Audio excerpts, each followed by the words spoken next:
The canyon wind sang in a low metallic whistle, threading its way between the fractured stones of Vyerxa 7 like a bored ghost. It stirred the skeletal trees lining the precipice and flicked rust-colored dust across the translucent dome of Saravia's dwelling. Inside, the silence was nearly complete, except for the persistent hum of old technology refusing to die, and the occasional click of her unnervingly long nails tapping against the side of her obsidian mug. She had not fed in 87 years, 3 months, and 14 days. Not that she was counting. Her kind did not require sustenance in the conventional sense anymore. Vampiric evolution had become political, refined, ritualized, and burdened by unnecessary ceremony. The blood rites, once sacred and terrifying, were now currency for power games and status. Saravia, once the youngest High Fang of the Vyerxan Council, had turned away from all of it the day she realized she was more feared for her silence than her bite. Besides, she never liked the taste of self-importance. She was contemplating disassembling the coffee replicator for the 3rd time this week, despite not actually drinking coffee when the perimeter alarm pinged. She ignored it. The ping became a chime. Then a polite male voice, too cheerful for the situation, crackled through the intercom. "You appear to have a crash survivor 5 kilometers northwest. Biological signature indicates a human male. Moderate trauma, possibly concussed. Would you like to dispatch the vulture drones, or would you prefer tea?" Saravia blinked slowly. "Silence HAL-bot. Not my name, but fine." She stood fluid and slow, like a shadow reluctantly choosing to exist. Her boots, carved from blackened hide of the extinct razor fins of Sarn, made no sound against the obsidian floor as she moved to the edge of the observation pane. The desert stretched far and harsh, endless as always, but now backslash. A streak of flame scored the sky, trailing sparks and smoke behind a descending ship. It was small, badly patched, and shaped like an eggplant. She sighed. Humans. Eli Merrow wasn't sure if he was dead or dreaming, but he was fairly certain his pants were on fire. He slapped at them absently while lying in the sand, still strapped to the seat of his escape pod, which had deployed far too late and far too dramatically. His boots had melted at the soles. His datapad was buzzing in some unknown language, and he was pretty sure the ship's emergency AI had last said, "Good luck, moron," before the system fried. He squinted at the 2 suns overhead. Perfect, twin suns, no shade, I'll die a baked potato. Then he saw the figure standing atop the rise. She wasn't tall, but the cape gave that impression. Or maybe it was the wind lifting it just enough to make her silhouette look like the prologue to a horror story. Her skin had the sheen of polished obsidian, her eyes the pale gleam of stormlight, and her expression. Well, let's say it hovered between mild curiosity, and I could snap your spine with my thoughts. Naturally, Eli grinned and waved. "Hey, any chance you've got a water replicator and I dunno a sense of humor?" She didn't respond, but she did start walking toward him. Slowly, deliberately, like she was either very intrigued or deeply considering his usefulness as fertilizer. He scrambled to his feet, immediately regretting the decision as vertigo smacked him in the face. When he looked up again, she was already there, uncomfortably close. He blinked. "You, live here?" "Yes. Alone? Yes. By choice, or is this one of those punishment outposts where they exile the dangerous ones?" "I'm totally cool with either, by the way." Her brow arched. "You talk too much." "I'm nervous. I can tell." There was a pause, long enough for Eli to mentally calculate how many bones he could afford to lose and still survive. Then she reached forward, gently grasped the front of his suit, and lifted him with one hand. He flailed once. "Well, this is romantic." "I should drink you," she said thoughtfully. "You'd be disappointed. My blood type is sarcasm, with mild notes of poor decision-making." Her eyes narrowed, then, shockingly, crinkled slightly at the corners. She set him down. Her dwelling was not what he expected. For starters, it had potted plants. Not creepy alien ones with teeth or sentience, actual ferns. And one sad cactus wearing a tiny knit hat. The inside smelled faintly of ozone and something spicy. Eli sat awkwardly at a floating table made of carved aeroglass, while Saravia fussed with a small, boxy contraption that hissed steam and glowed angry orange every few seconds. "Is that a coffee replicator?" he asked. "I don't drink coffee." "Then why do you have one?" "To remind myself that disappointment is eternal." "Ah, a fellow pessimist." She turned to face him, a sliver of amusement in her gaze. "You are not what I expected." "Yeah, I get that a lot. Most people expect military-grade killing machine and get guy who trips on his own boots. She watched him for a long moment. Then, do you require sustenance? I'd kill for a sandwich. She considered this. I do not have sandwiches. I have protein cubes, flavor neutral, or synth noodles. Synth noodles? Now we're talking.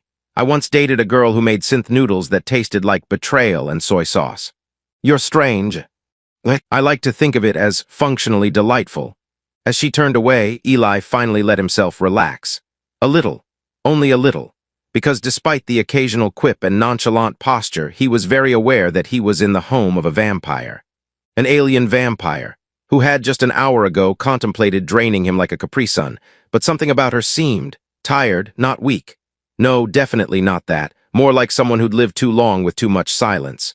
He recognized the look. He'd seen it in mirrors. She returned with 2 bowls of gently steaming synth noodles, slid one across the table, and sat. Eli raised his bowl in a faux toast. To unexpected company and not dying horribly. She tilted her head. We shall see. Fair. He took a bite and immediately coughed. Oh God, are these spicy? They are ghost pepper infused. It amuses me. I can feel my ancestors screaming. She did not laugh, but she did smile. Just a little. That night after she'd set up a sleeping alcove for him that was surprisingly cozy, if you ignored the skull decorations. Eli stared at the ceiling, listening to the hum of the dwelling and the occasional creak of ancient bones settling in the walls. In the next room he could sense her still awake. Vampires didn't sleep, not truly. He'd read that somewhere, or maybe it was just a rumor. Either way, he wondered what she thought of him, probably that he was a talkative idiot. Still, he wasn't dead. That was a good sign, and she'd fed him noodles. If that wasn't the beginning of something deeply strange and possibly catastrophic, well, it was still better than dying on a desert moon surrounded by sarcastic AI. He smiled into the dark. This was going to be interesting. The next morning began with an explosion, not the kind that split planets or unraveled time, more the domestic sort. Specifically, the violent detonation of a caffeine capsule inside a disgruntled, possibly sentient coffee replicator. Eli sat bolt upright in his alcove, hair resembling a miniature gravity storm. Was that breakfast, or are we under attack? From the kitchen, Saravaya's calm voice answered. The replicator rejected the espresso protocol. It considered the dose unethical. He stumbled out barefoot and still blinking sleep out of his face. Remind me to never argue with it. That thing has opinions. She stood over the scorched remains of the replicator with one hand on her hip and the faintest ghost of a smirk tugging at the corner of her lips. A curl of steam rose from her fingers as she delicately removed a molten shard. I programmed it with sarcasm subroutines, she said. I can tell. I asked it for tea yesterday and it gave me judgment. Saravaya tilted her head, watching him pad around in his threadbare socks, muttering to himself about space unions and appliance uprisings. I've never seen someone talk so much before breakfast, she said. That's because most people are smart and remain unconscious until fed. He located a spoon. Is this spoon safe? Only if you don't antagonize it. He dropped the spoon. Good, I like utensils that come with implied threats. She handed him a bowl of nutrient porridge that shimmered faintly purple. He poked it. It jiggled. Is it supposed to move? No, great. He ate it anyway, because he was starving and mildly reckless by nature. It tasted like slightly sweet wallpaper paste, which he mentally ranked as a 6 out of 10, an improvement over most military rations. Across the table, Saravaya observed him with a quiet curiosity. The human was peculiar. Loud, yes, clumsy. But there was something strange about the way he occupied space, as if he didn't care how much of it he took up. Her kind moved with precision. He moved like gravity had just met him and wasn't sure what to do. You've been watching me, he said suddenly, mouth half full of purple goo. Of course, you're unpredictable, like a malfunctioning weather satellite. He pointed his spoon. That's the nicest thing anyone said to me in days. Do all humans joke constantly when they're uncomfortable? No, just the charming ones. She stared at him, unblinking. He returned the stare for as long as he could before cracking. Okay, fine, yes. Joking is easier than panicking, especially when I'm sleeping under a roof made of bone and meteor glass with a woman who could snap my neck by blinking too hard. I don't snap necks. That's comforting. I prefer femurs. He choked. She didn't laugh, but her eyes glittered. After breakfast, Eli followed her out into the canyon. The sky was layered in thin veils of light, the twin suns painting long shadows that curved along the jagged terrain. He clutched a battered scanner to his chest like a nervous intern on his first planetary survey. "I need to locate my distress beacon," he explained. "It should have ejected from the pod before impact. Assuming it didn't land in a nest of venom wolves." "They're extinct," she said. "Oh good," he paused. "Wait, how recently extinct?" She raised an eyebrow. 3 months. "Still counts as recent." They walked in silence for a while, the only sounds being the soft crunch of sand beneath boots and Eli humming what he claimed was an old Earth lullaby, but sounded suspiciously like the theme from an animated series involving space cowboys. Saravia didn't mind. She found the melody oddly nostalgic. "Why did you come here?" she asked after a while. Eli shrugged. "Trade delegation, diplomacy stuff. I wasn't supposed to be on the front lines, just an escort." Then someone sneezed on the Sarvolian Chancellor and boom, interstellar incident. "I got ejected for my own safety," which loosely translates to "we're tired of your jokes during negotiations." She looked at him sidelong. "You're not military." "I was, not anymore." There was a shift in his voice then, something deeper under the humor. She didn't press. They found the beacon wedged between 2 slabs of basalt, blinking weakly. Eli crouched beside it, prying open the panel. "It's fried," he muttered. "Of course it is. Probably caught a gamma burst or a cosmic grudge." He stared at it for a moment, then sat back in the dust. "Guess I'm stranded." Saravia folded her arms. "You're safer here than anywhere else." "That's what people say before things explode." "I haven't exploded in a very long time." He squinted up at her. "You do realize that's not as reassuring as you think it is." She almost smiled again. Back at the dwelling, Eli set about attempting repairs while Saravia meditated, or as Eli called it, extreme stillness with bonus existential dread. She sat cross-legged in the stasis chamber, surrounded by floating shards of crystal that pulsed faintly in time with her breathing. Eli watched for a while, marveling at how someone so composed could live in a home full of weaponized furniture and emotionally unstable kitchen appliances. Eventually he called out, "Hey, Saravia." "Yes, do you ever get lonely out here?" The crystals flickered. "No," she said. He nodded, pretending not to notice the slight delay in her answer. Later that evening, after another mildly explosive dinner, synth chili with a spice level that bordered on war crime, Eli sat on the edge of his cot and tried to make sense of her. Saravia was not what he'd been trained to expect. Vampires were supposed to be ruthless, predatory, cold. She was all those things on the surface, but beneath the sharpness he sensed something. Unspoken, like a melody played backward, recognizable but distorted by time and silence. She joined him without a word, seating herself across from him on the floor. "Tell me something about Earth," she said. He grinned. "Okay, on Earth there's this thing called a piñata. You fill it with candy, then you blindfold someone and let them beat it with a stick until it bursts." She blinked. "Why?" "Tradition, also stress relief. And people enjoy this." "Absolutely." She considered this. "We have something similar." "It involves live prey." "Of course it does." They sat in silence again, but this time it felt companionable. "You don't have to understand me," she said quietly. "Most don't." "Good," Eli said, lying back with a groan. "Because I barely understand myself half the time. But I like being here, with you, even if your furniture threatens me daily." She didn't respond, but when she stood to leave, she paused by the doorway. "You should fix the replicator tomorrow," she said. "It likes you." "That's concerning." As she disappeared into the corridor, Eli chuckled to himself and stared at the ceiling again. Whatever this was becoming, he wasn't sure. But it felt more real than anything had in years.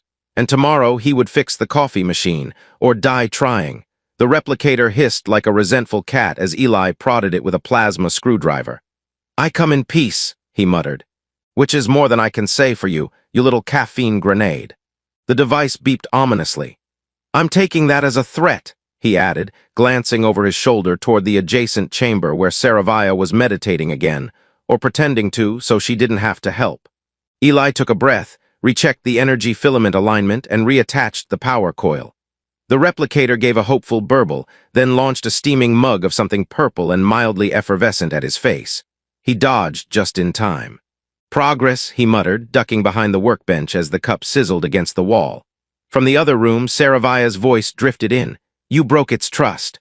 "I broke its logic matrix. There's a difference." You attempted to install Earth software. It was a coffee app. That's a war crime in 6-star systems. He grinned despite the singed edge of his shirt. She was getting better at banter, almost playful, in the way a lunar panther might be just before it pounced. Eli sat back and wiped sweat from his brow. The twin suns were up early today, and the dome's filtration system hummed harder to keep the temperature reasonable. He looked over at the replicator. "All right, truce," he asked. The machine purred softly and dispensed a steaming mug. Eli approached it like it was a venomous plant. He sniffed the contents. Vanilla, maybe, he sipped. "Okay," he said, surprised. "That's actually good." The replicator chirped triumphantly. Saravia entered, eyeing the victorious machine. "It likes you now. I think it just wanted someone to appreciate its emotional complexity." She eyed the scorch mark on the wall. "Or it got tired of setting things on fire." He handed her a second mug, which the replicator dispensed with almost smug precision. She took it, eyed the liquid, and gave it a tentative sip. "This is tolerable. That's the highest praise I've ever heard you give food. I once complimented a stew. You called it not offensive. It didn't offend me. Such warmth." They stood side by side, sipping and watching the canyon through the translucent dome. The wind stirred, kicking dust in slow spirals. Eli finally said, "I had a dream last night." Saravia didn't respond immediately. "There was music," he continued. "Earth music. Jazz, I think, but the notes were off, like they were rearranging themselves, and in the middle of it all was a mirror. I looked in, and it wasn't me looking back." Saravia finally turned. "That happens sometimes." He blinked. "You dream." "Not often, not until recently." He looked at her, really looked. Her eyes seemed softer, less glacial. Her posture was still precise, but something in her shoulders had loosened. "It started after you arrived," she said quietly. "Well," Eli replied, "my presence has been known to cause insomnia, nausea, and occasionally spiritual epiphanies. I'm like a psychic energy drink." She shook her head, the faintest smile tugging at her mouth. "You are absurd. I'm growing on you. Like a fungal infection." "Exactly." The smile almost reached her eyes this time. They spent the rest of the morning upgrading the perimeter sensors. Eli complained about the interface, which was in Vyerks and glyphs, and responded to emotional intent. He managed to accidentally trigger a security lockdown while trying to input his name.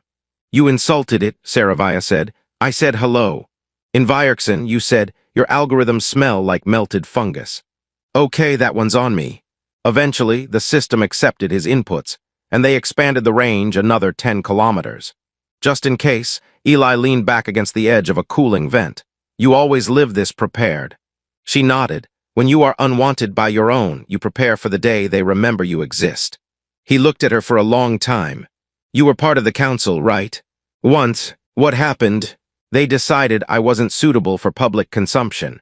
He chuckled. "You do have a tendency to terrify with silence." "They feared I would make them feel something." Eli blinked. "Wait, like emotion." "Yes," he whistled. "Vampire politics are even colder." The third time the lights flickered, Eli groaned and slapped the nearest control panel like it owed him money. "Please," he said to no one, "just one day without a malfunction, an emotional epiphany, or exploding breakfast." The dome ceiling pulsed faintly red in response, which he took as a no. He glanced at Saravia, who sat cross-legged on the floor, perfectly composed, as if mild electrical failures were just part of her morning meditation ritual. "Does this happen often?" he asked. "Yes." "That's it, no explanation. No ominous warnings about unstable power cores or ghosts in the wiring."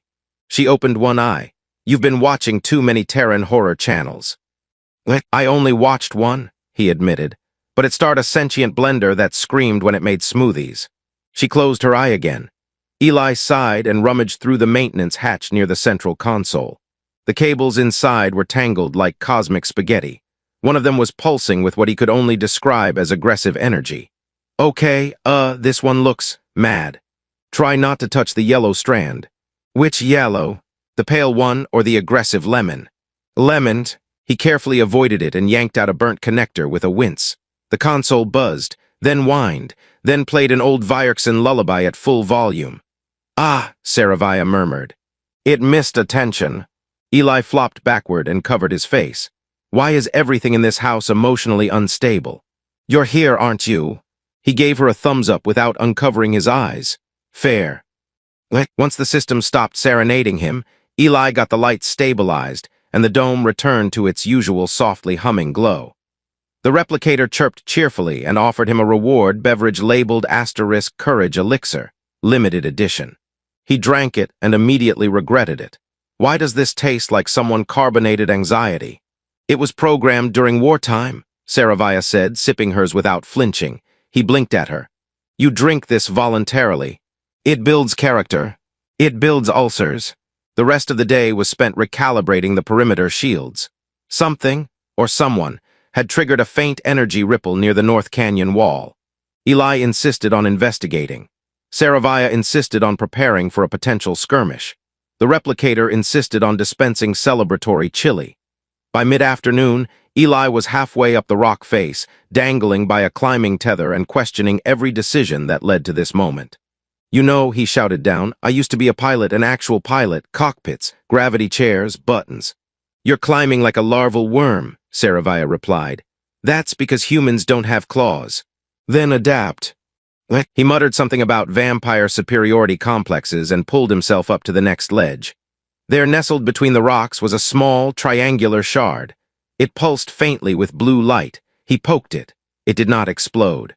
Hey, he called, we've got tech, possibly alien, possibly very lost luggage. She appeared beside him almost instantly, like teleportation was just her regular walking speed. That's Vyerkson, she said, eyes narrowing. Yours. She shook her head. Too old. Too old for you? You're like, what, 700? 612. Right, you look great, by the way. She didn't answer, which meant she was either ignoring the compliment or quietly amused. He counted that as a win. Together, they examined the shard. It was a data key, etched with fractal patterns only visible under certain light. Saravia tapped it against her wristband. A hologram flickered to life, displaying a fragmented image of an ancient council crest, warped and faded. Her mouth twitched. This is from the first schism. That sounds bad. It was. Eli watched her, waiting for more. When she didn't elaborate, he said, You know, if you want to explain the deeply traumatic galactic history, now's the perfect time. We're already hanging off a cliff and possibly being scanned by ancient surveillance tech. She sighed. There was a time when my people believed in coexistence before they embraced purity. The schism ended that. Half our kind vanished. Those who remained became what you know now, predators in politics. And you. I was born after. Raised in silence, fed discipline instead of stories. Eli turned the shard over in his hand. So this could be from the missing half. Or someone pretending to be them. They took the shard back to the dome. The replicator offered them tea. It tasted like soap and regret. Saravia fed the shard's data into her console, bypassing firewalls with ancient command phrases Eli couldn't even pronounce without sneezing. A screen flickered to life, showing a garbled message. Blood is not the end. We remember you, Silent Fang. We remember what you chose and what you carry. Eli leaned closer. That sounds personal. Saravia froze. For the first time since he'd met her, she looked unsure. It knows me, she said. That name, Silent Fang, it was given to me when I refused the right. Who would send this? No one alive. He watched her, the way her hands clenched subtly, the way her pupils dilated just enough to betray unease. Then, trying to cut the tension, he said, Well, either you've got space fan mail or the ancient ghosts of your people are very tech-savvy. She looked at him, one brow raised. You joke too much. I'm allergic to doom. Highly allergic, I've noticed. The system blinked again, displaying a second line of text. The child will change everything. Prepare. Eli blinked. Okay, that's cryptic and weirdly ominous. Saravia didn't respond immediately. Then she stood slowly as if the gravity around her had doubled. He followed. Wait, child as in a child. She looked at him, her gaze unreadable. I'm going to be sick, he said, then corrected himself. Wait, no, I'm fine, just dizzy. Is the dome spinning? I think the dome's spinning. She said nothing. He sat down. I mean, it's probably a metaphor, right? Or a prophecy thing. Space religions are full of weird symbols. Could be. A metaphor for change or unity or a goat. It's not a metaphor. Eli blinked, then blinked again. Oh, he said very quietly. She looked at him, expression still unreadable, but her hands had stopped clenching. I didn't think it was possible, she said. I mean, he muttered, neither did I. Pretty sure human vampire genetics are. Complicated, that's putting it mildly. Genetics evolve. Yeah, and apparently so does fate. He looked up at her, breath still shaky. You're serious? She nodded once. He ran a hand through his hair, then laughed, not a big, dramatic laugh. More like the soft, bewildered chuckle of someone who just tripped into the most important event of two species, histories, while fixing a coffee machine. Well, he said, guess I should stop drinking courage elixir and start drinking parental instincts. Would you like me to replicate diapers? I'd prefer a working brain, but sure, we can start with diapers. She sat beside him, shoulder barely brushing his. I don't know what comes next, she said. Join the club, he replied. We've got jackets. They sat together beneath the quiet hum of the dome, as the stars shifted overhead and history quietly changed course. The replicator was sulking. Eli had asked it for prenatal supplements, and instead received a steaming bowl of what he could only describe as spite soup. It hissed, refused to print labels, and tried to override the ambient scent filter with ode to regret. I think it's mad I didn't thank it personally yesterday, he muttered, poking at the chunky green fluid with a spoon that bent itself halfway through the motion. It's reacting to emotional turbulence, Saravia said from across the chamber, scanning a rotating model of the shard's code. It probably thinks you're an unstable source. I'm about to be a father. I'm legally allowed to be unstable. Vyerkson parenting does not begin with panic. That explains a lot, actually. She didn't respond, but the corner of her mouth twitched upward, barely. He watched her for a moment, her calm concentration, the way her fingers danced over the console like she was playing an invisible harp. She hadn't spoken much since the message appeared. She had gone quieter, if that was even possible, more precise, more centered, like she'd shifted into a new gravity well of purpose. Meanwhile, Eli had woken up this morning convinced his entire bloodstream had turned into static. I keep expecting someone to knock on the dome and shout, "Gotcha," he said. Like this is an elaborate prank show. Congratulations, you've accidentally fathered a potential cosmic messiah. Now here's your t-shirt and panic attack. Would you like me to knock? Please don't. I already bruised something yesterday trying to do push-ups. She finally turned toward him, her expression unreadable. You don't have to stay. He blinked, sorry what? If this isn't what you intended, you didn't choose this. He stared at her, then laughed softly, bitterly. Neither did you. Silence. He stood, rubbing the back of his neck. Look, I know I joke a lot, probably too much. I know I trip over everything emotional like it's a set of stairs built out of old trauma. But I'm not running. Not from you, not from this.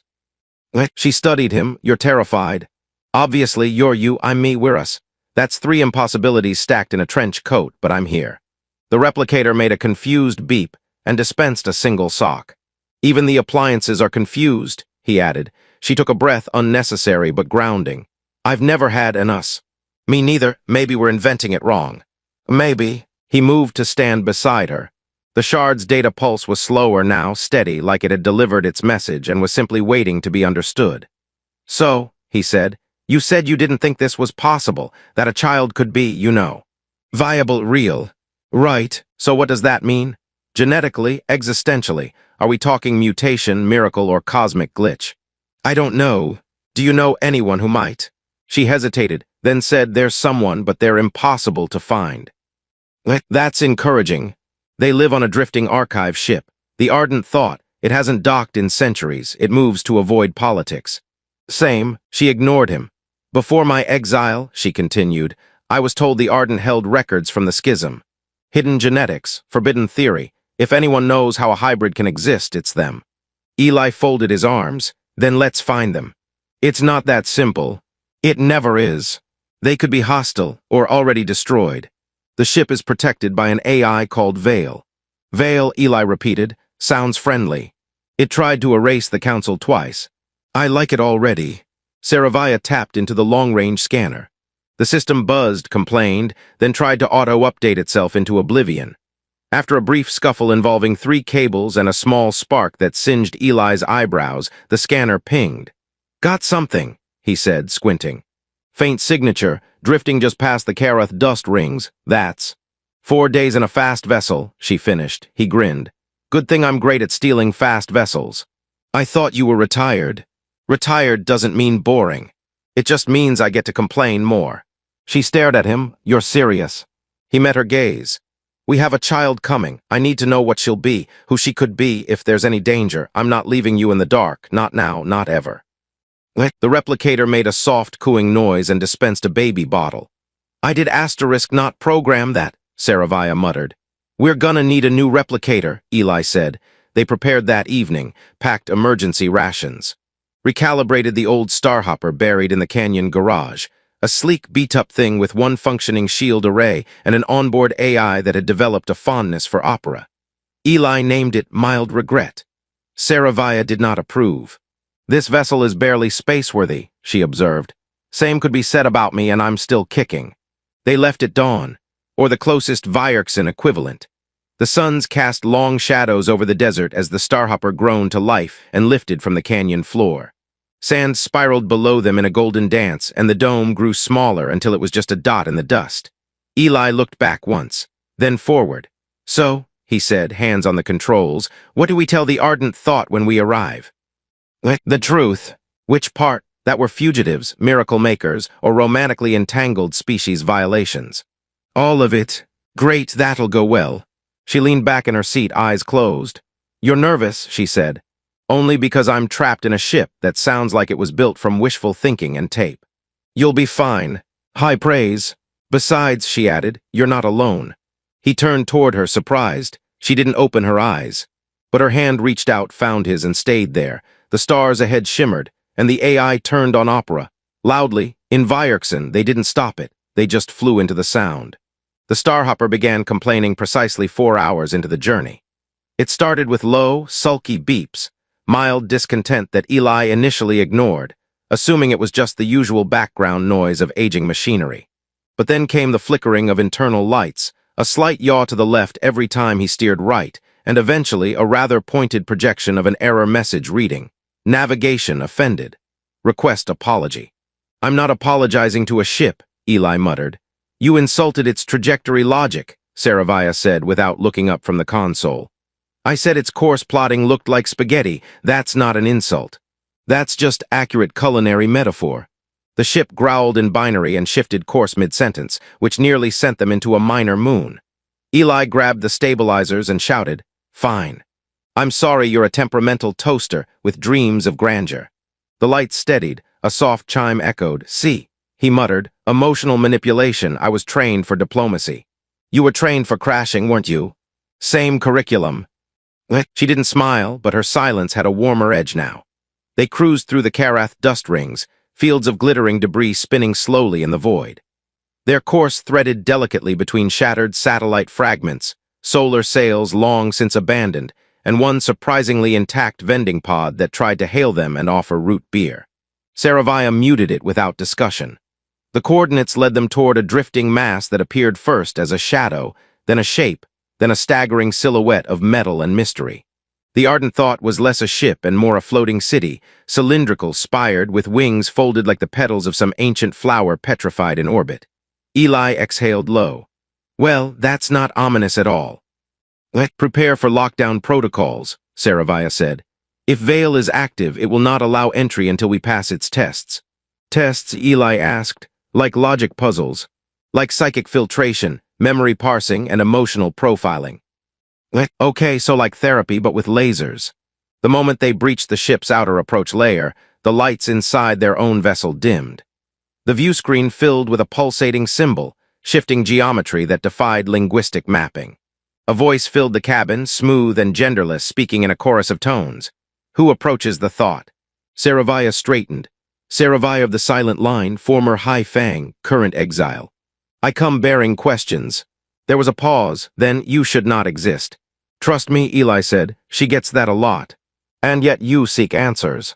Yes, Saravia replied, entry permitted. A docking arm extended from the side of the ship. The Starhopper drifted into it with reluctant grace, accompanied by the gentle groaning of stressed stabilizers and what might have been a resentful sigh from its core. Eli followed Saravia down the ramp, into the entry chamber of the ardent thought. The walls shimmered like oil on water, constantly rearranging their patterns.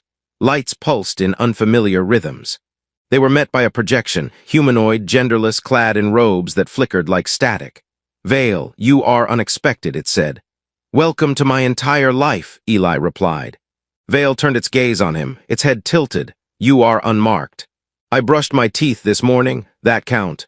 You carry something not of either bloodline. Saravaya stepped forward. Our child. Vale looked between them, then extended a hand, not solid, not truly light, something else, something that vibrated at the edge of recognition. May I? Saravaya hesitated, then nodded. Vale touched her forehead gently. Eli tensed. There was a long, quiet moment, then Vale stepped back. This being is new, not anomaly, not aberration, potential. Saravaya breathed just once. Eli let his shoulders drop. So, not a galactic accident. Not an accident, a consequence. Okay, but like a asterisk good asterisk consequence, or a universe tears itself apart kind of deal. Vale did not answer immediately. The child may bind what was broken. Saravaya frowned. The schism. Yes, the divide between emotion and survival, between purpose and instinct. Eli raised a hand. Sorry, you lost me around the part where everything sounds like dramatic poetry. Could we maybe dial it back to basic cosmic biology for slightly scared humans? Vale tilted its head again. The child's DNA contains converging strands, dormant lines reawakened, memory encoded in blood. Memory? Saravaya stepped forward. You mean ancestral recall? Wait, Eli said. Like she'll remember stuff from people she's never met. Possibly entire histories, Saravaya said. Vale's voice darkened, which is why others will fear her. Eli rubbed his face. Right. Can't just have a miracle baby. Has to be a political minefield with teeth. Vale gestured. A doorway appeared, leading into a chamber filled with spiraling data orbs, floating like soap bubbles made of starlight. Enter the chamber of truth. Here you will see, here you will choose. Saravaya moved first. Eli followed, muttering under his breath. I swear if I come out of this with cosmic enlightenment and no pants again, I'm gonna file a complaint. Inside, the chamber was silent. The orbs hovered near them and one drifted forward. It pulsed. Saravaya reached out and touched it. A burst of memory exploded around them. Eli had always assumed that when history caught up to you, it would knock politely, maybe send a formal invitation and a fruit basket. Instead, it kicked in the metaphorical door, shouted something dramatic in Vyerkson, and activated every red light on the Ardent Thought's hull. The alarm system, naturally, was musical. It's playing battle sonatas, Eli said, blinking at the escalating operatic crescendo echoing through the chamber. Saravaya was already moving, her fingers flicking through the translucent interface Vale had summoned. The floating data orbs dimmed and retreated into the walls. They found us faster than I anticipated, she said. Eli followed her out of the chamber at a jog. Define they. And please tell me it's not your terrifying extended family. It's worse. Worse than your terrifying extended family. The High Guard. He tripped slightly. Oh, good. So galactic blood zealots who hate emotion and fear reproductive miracles. That'll be fun. The hallway reassembled itself around them as they moved. Vale cleared a path, its voice echoing softly. 7 VESSELS inbound. VIREXXAN military configuration. Any chance they just want to chat? Eli asked. Their weapons are charged. Their chat function is disabled. Perfect. Saravaya paused at a terminal and input a series of sharp commands. The Ardent Thought's exterior began shifting, plates adjusting, thrusters awakening from dormancy. Vale, she said, prepare full evasive drift. We need a 30-second launch window. Understood, suggested emotion. Determined panic. Eli pointed at the ceiling. See, that's my whole personality. They sprinted back to the docking bay. The Starhopper was waiting, still grumpy, still half-welded together with hope and caffeine. Eli slid into the pilot's seat, cracked his knuckles, and muttered, Okay, mild regret, let's not live up to the name today. The AI lit up. Please be gentle. I am old and tired. Same. Saravaya activated the docking clamps. Vale is delaying them, but it won't last. Any helpful advice? Don't die. Now you're just quoting my mother. The launch bay decompressed. Space unfolded before them, beautiful, deadly, glittering with stars and the incoming fire of 7 very determined pursuers. Eli pulled them into a dive. The ship screamed. Not literally, but the engine gave a pitch that suggested it would like to file a formal complaint. Shields at 57%, he said. Weapons. There are weapons. Good talk. They swerved past the Ardent's upper fins as the first plasma bolts came streaking past them. The hull trembled but held. Vale's voice returned, oddly calm. I have intercepted their command data. They seek to extract the child. Eli blinked. She's not even born yet. What are they going to do, kidnap a concept? They don't understand subtlety, Saravia said. Eli threw the ship into a corkscrew roll. They also don't understand how annoying this is. The lead Vyerkson ship began closing in. Sleek, sharp, arrogant. The kind of vessel that announced its superiority just by existing. It fired. The Starhopper spun like a coin thrown by an angry god. Eli cursed, flipped 2 switches, and redirected auxiliary power from environmental controls. The cabin immediately dropped several degrees. Why is it freezing? Saravia asked. I borrowed heat for shields. We'll be fine unless someone's got vampire popsicles on their trauma bingo card. The ship took another hit. Interior lights flickered. Okay, Eli said. New plan, we hide. Saravia raised an eyebrow. In space. Do you not remember the asteroid belt we passed through earlier? It's basically a floating junkyard of bad decisions. We play debris. She frowned. That's insane. That's exactly why they won't expect it. He pulled the ship into a hard right, veering toward the outer edge of the Karath belt. Rock formations loomed ahead, massive chunks of ancient collisions, laced with old mining rigs and derelict satellites. The Vyerkson ships hesitated. Eli cut main thrusters and drifted into the shadow of a fractured cargo hauler the size of a small moon. Kill all emissions, he said. We go dark. Saravia obeyed. The cabin sank into quiet, only the soft hum of internal life support audible. Do you think they'll scan for heat signatures? He whispered. Yes. We're radiating less than a cup of warm tea. Let's hope they're not thirsty. Time passed slowly. Eli counted his heartbeat. Saravia didn't move, perfectly still, her gaze fixed on the sensor display. Outside, the enemy ships crept closer. Then silence. They're sweeping, she murmured. Eli exhaled. I don't know how this became my life, but I would like to formally submit a request to speak to the author. They're leaving. He sat up. What? 3 have jumped, 4 are falling back to high orbit. He blinked. We're alive. Temporarily. He leaned back in his seat, smiling at the cracked ceiling. I'm putting that on my tombstone. Saravia touched her abdomen, instinctive, thoughtful. They'll return, she said, but now we know what they'll do. Eli nodded. Yeah. They're scared. They should be. The ship lights flickered gently back on. Eli sat forward. Now what? We find allies. I thought we didn't have allies. We will. She stood, brushed herself off, and looked down at him. Also, she added, you were impressive. He blinked. Come again. You piloted well, under pressure, despite constant commentary. He grinned. That was the nicest insult I've ever received. I can retract it. Too late, it's in the memory logs. The ship hummed. The AI whispered. I logged it, framing it now. Saravia shook her head and walked toward the galley. Eli stayed in the cockpit a moment longer, watching the stars settle. Then softly he whispered, hang in there, kid, we're not done yet. The berthing room was a former escape pod. Technically, it was labeled *Emergency Ejection Unit B*, but Eli had retrofitted it with soft lighting, breathable air, and a reclined med bed that no longer ejected passengers mid-snore. He'd even managed to coax the replicator into dispensing warm towels and something called postnatal noodles. Saravia refused to eat them. They look judgmental, she said, eyeing the noodles. They are, Eli replied, but in a comforting way. She groaned, an uncharacteristic primal sound, and gripped the edges of the medbed as another contraction hit. Her skin shimmered, energy pulsing faintly beneath the surface, and the air in the pod buzzed with static. You're doing great, Eli said, hovering at her side. If you say breathe again, I will break your femur. That's fair. The ship AI spoke gently through the speakers, heartbeat stable, hybrid metrics within tolerance. Saravia clenched her teeth. Defined tolerance. She is not attempting to bend reality yet. That is a promising baseline. Eli held her hand, carefully considering her strength, and smiled. You hear that? Our kid's already behaving better than I did at birth. Saravia shot him a look somewhere between affection and primal murder. Labor lasted 17 hours.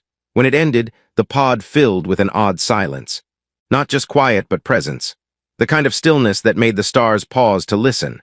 The child let out a single cry, then blinked, and every console on the ship briefly displayed ancient code no one had input. Saravia exhaled in awe, eyes wide. Here, Eli finished, tears surprising him. She's actually here. The baby was small, silver-eyed, hairless, glowing faintly. She stared at him, solemn. Is she judging me already? He asked. Definitely. They named her Solen. It meant sunlight through storms in a dead dialect from the Ardent Thoughts archive. Saravaya chose it. Eli agreed, partially because it was beautiful and partially because his suggestion, Star-Lord Marrow, Jr., was shot down mid-sentence. They remained aboard the drifting archive for 3 weeks. Vale assisted in regulating Solen's unique biology. Her hybrid systems fluctuated. Vampire density, human blood rhythm, something third and unknown. She fed from nutrient synth gel, giggled at floating holograms, and occasionally shifted her surroundings with unconscious psychic pulses. Once while napping, she aged a houseplant by 70 years. She has taste, Saravaya said. I hated that plant. She's just cleaning up already, Eli said. Future queen of tidying. By week 2, the galaxy began to whisper. Not just through military channels or intercepted transmissions, but through something older, psychic drift. Empathic echoes, wordless recognition. A child had been born that wasn't supposed to be born, and the galaxy, somehow, knew. The Vyerxan Council issued a statement of condemnation. It included the words abomination, genetic crime, and emotional contagion. Eli posted a reply from the ship's public terminal. Your species is invited to kindly mind its own plasma. Saravaya suggested more direct measures. Like diplomacy, he asked, like precision orbital bombardment. Still working on the whole inspiring mother thing, huh? They compromised by leaking the memory orbs from the Ardent Thought to the galaxy's open channels. Every system, from human to vampire, received images of the schism, of lost empathy, of what the child might restore. It didn't start a war, but it started a question. 3 months later, they landed on Daffer Station, a neutral zone used for trade, smuggling, and the occasional peace summit between species that mostly hated each other. The docking crew blinked at the sight of a vampire and a human disembarking with a glowing baby wrapped in a blanket made of recycled negotiation flags. Is this a diplomatic visit? The customs officer asked. We brought snacks, Eli replied. They met with 3 delegates, 1 human, 1 Vyerxan, and 1 from the Silent Council of the Forgotten Schism lineage, the ones who had vanished long ago but had begun to emerge again, drawn by Solen's existence. Each spoke in turn. Each had questions, fears, wonder. Saravaya answered with calm. Eli answered with jokes. Solen burped and knocked over a translator droid. By the end of the meeting, no treaties were signed, no peace declared. But no weapons were drawn. That was enough. They made a home aboard a retired seed ship in orbit over a gas giant. It was spacious, quiet, and full of botany projects abandoned by someone who thought vegetables were the future of diplomacy. Eli tried to grow space cucumbers. They exploded. Solen started walking at 4 months, levitation at 5. Saravaya taught her to meditate, to listen to echoes, to control her pulse. Eli taught her how to whistle and make shadow puppets with 6 fingers. One night while cradling her between them, Saravaya whispered, Do you think they'll ever accept her? Eli looked at Solen, who was snoring with 1 foot glowing faintly purple. They don't have to, he said. She's already rewriting the story. Saravaya pressed her forehead to his. You've changed. So have you. You're still reckless. You're still terrifying. They smiled. The replicator beeped softly and dispensed a mug labeled World's first intergalactic parent. It was chipped. Eli raised it in a toast. To survival. Saravaya raised her brow. To beginnings. Solen flailed her arms. Blarg.